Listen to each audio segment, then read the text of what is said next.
آپ کو معلوم ہے کہ آج کل پہلے تو لوگ منتخب کرتے ہیں اپنے حکمران، پارلیمانی نظام ہے تو پارلیمنٹ جو ہے منتخب ہو گئی، اس نے اپنا وزیر اعظم منتخب کر لیا،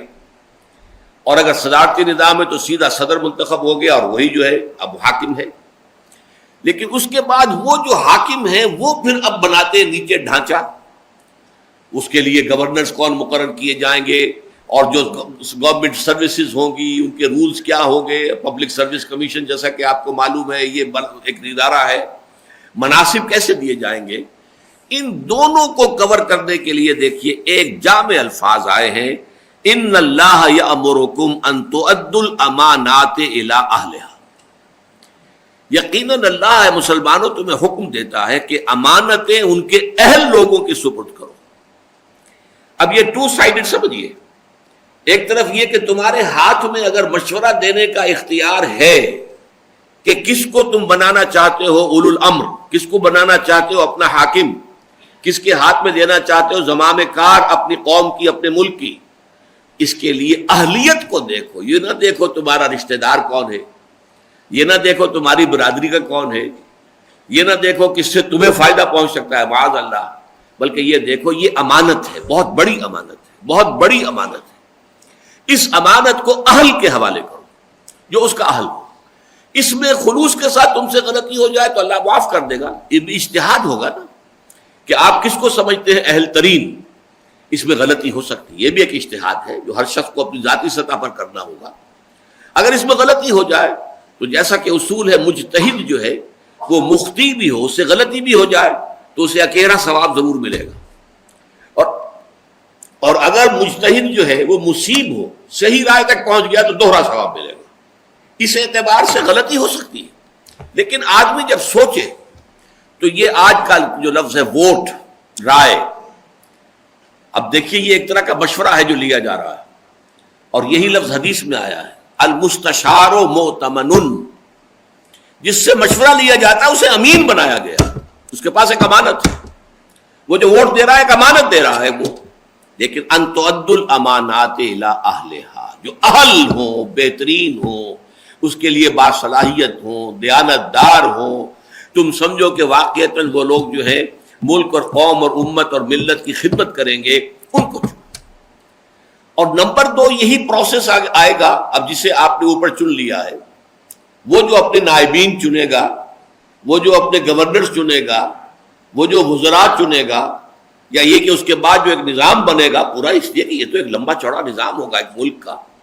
اس میں جو انتظامیہ ہے، ایگزیکٹو ہے، اس کی لمبی چوڑی جو ہے وہ ایک آرگنائزیشن ہوگی، وہاں بھی یہی دیکھو کہ اہلیت بنیاد ہو، سفارش بنیاد نہ بن جائے، کہیں مفادات بنیاد نہ بن جائیں، کہیں جو ہے یہ اس طرح کا برادری کا یا اپنے کسی کے قریبی رشتہ دار ہونے کا خیال کر کے جو ہے تمہارا ووٹ نہ جائے، تمہاری طرف سے فیصلہ نہ ہو، بلکہ ان اللہ یامرکم ان تؤدوا الامانات الی اہلہا، وہاں بھی یہ دیکھو کہ اہل ترین کون ہے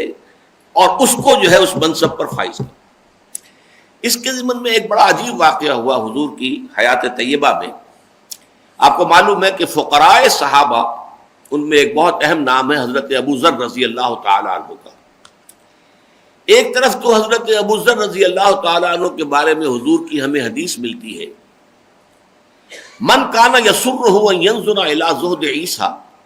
فلینظر الی صاحبی ابی ذر،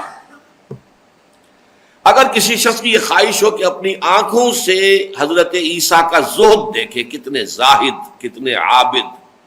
کتنے بے نفس تھے حضرت عیسیٰ، تو کہیں دور جانے کی ضرورت نہیں ہے، میرے ساتھی، میرے دوست ابو ذر کو دیکھ لیں۔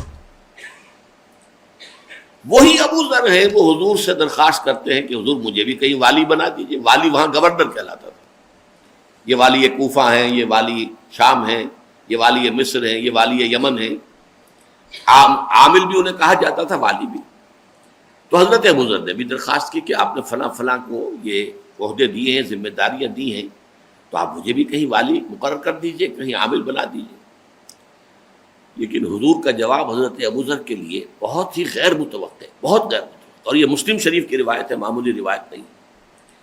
یا ابا ذر، اے ابو ذر، انک ضعیف، تم کمزور ہو. وَإِنَّهَا أَمَانَةٌ، اور یہ عہدہ جو ہے یہ ایک امانت ہے. وَإِنَّهَا يَوْمَ الْقِيَامَةِ خِزْيٌ وَنَدَامَةٌ، اور قیامت کے دن یہ عہدے جو ہیں یہ رسوائی اور ندامت کا سبب بن جائے. إِلَّا مَنْ أَخَذَ بِحَقِّهَا، سوائے اس کے کہ جس نے حق کے ساتھ اسے حق حاصل کیا، لیا، جس کو دیا گیا. وَأَدَّى الَّذِي عَلَيْهِ فِيهَا، اور پھر وہ ساری ذمہ داریاں پوری کی کہ جو اس منصب کے ضمن میں اس پر عائد ہوتی تھی. یہاں سوال پیدا ہوتا ہے، بڑا ایک اہم اصول آتا ہے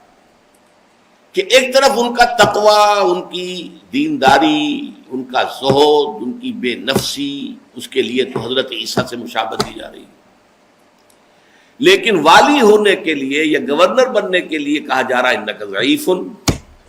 وانہا امانۃ وانہا یوم القیامت خزی وندامۃ، یہ ندامت کا ذریعہ بن جائے. اس کا نتیجہ کیا نکلا